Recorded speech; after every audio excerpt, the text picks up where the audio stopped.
sarili natin. Pinag-aaralan kasi natin dito mga kapatid yung templo. Nung una, dun sa templo, ang pwede lang pumasok dun sa templo, Brother Edwin, ay yung mga banal, yung mga saserdote.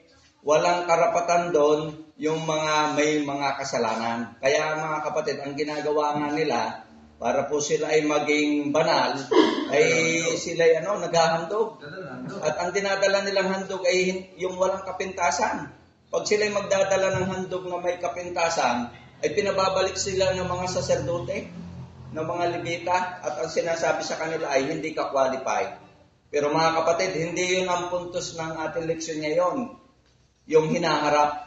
Kasi ang tinutukoy dito, yung ating pong mga sarili-sarili. Ano po? Nais kong idagdag mga kapatid, dito sa araw ng Martes, habang ito'y aking pinag-aaralan. Ang sabi po dito, sa araw ng Martes, Panginoon, sino ang maaring tumahan sa iyong tabernakulo? Mga kapatid, kung iisipin natin, ang pwede bang tumahan lamang sa tabernakulo ay yung mga sikat na tao? Ano po? Ang pwede bang tumahan sa tabernakulo ay yung malaki ang kinikita sa araw-araw? O yung sila po ay maraming naipundar na mga ari-arian? O ang pwede bang tumahan lamang sa templo ay yung may bagbag na puso? Yung siya ay nanghihina sa pananampalataya? Mga kapatid, tandaan natin, ang Panginoon ay nagpapaulan sa ganap at sa di ganap. Kaya, kahit ikay mayaman, tao, sabi nga dun sa revive natin, dun sa ating ng Mindoro Mission ni Pastor Popue, lahat tayo ay qualified na tumahan sa templo.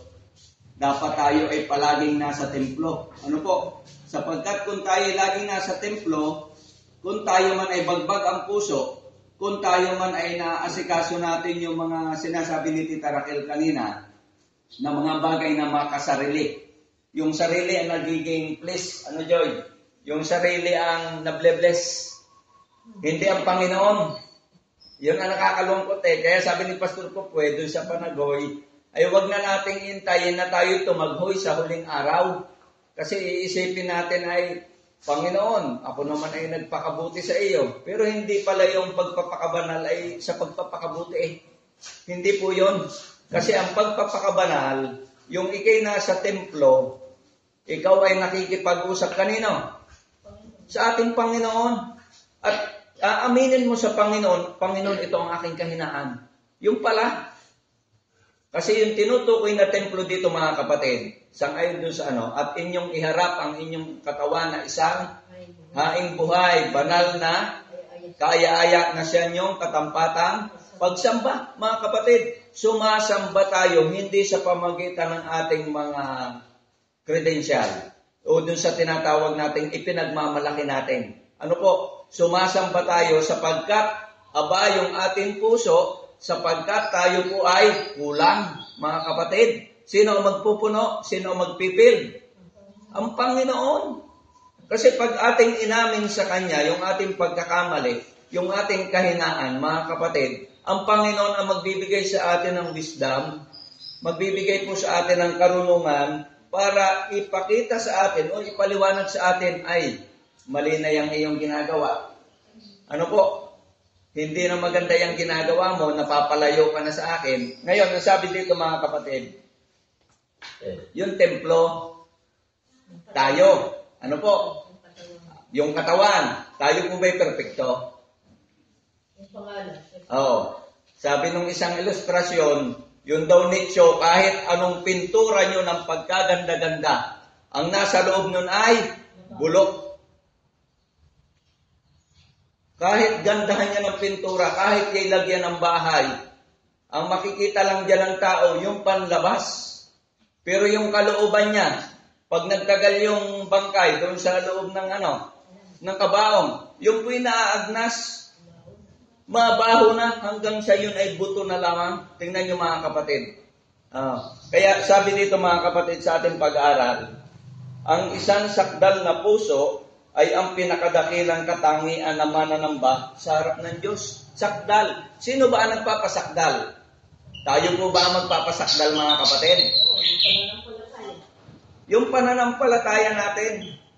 Ano ang sabi ng Panginoon? Kayo'y magpakasakdal sapagkat ang ama nyo ay sakdal. Pero mga kapatid, yung bang sakdal na ipinakikita ba na extra yung ibon? Yung bang sakdal na hinihingi sa atin ng Panginoon ay sa pamagitan ng ating lakas. Sa pamagitan ng kapangyarihan ng Diyos. Kasi kahit anong gawin natin mga kapatid, pagpapakasakdal, hindi natin kaya.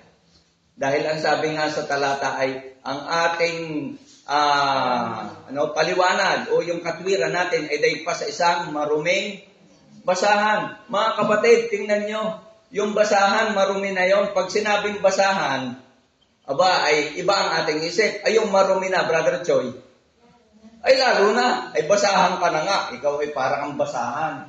Ay kung sabihin ka pang maruming basahan, ibig sabihin wala kang maipagmamalaki.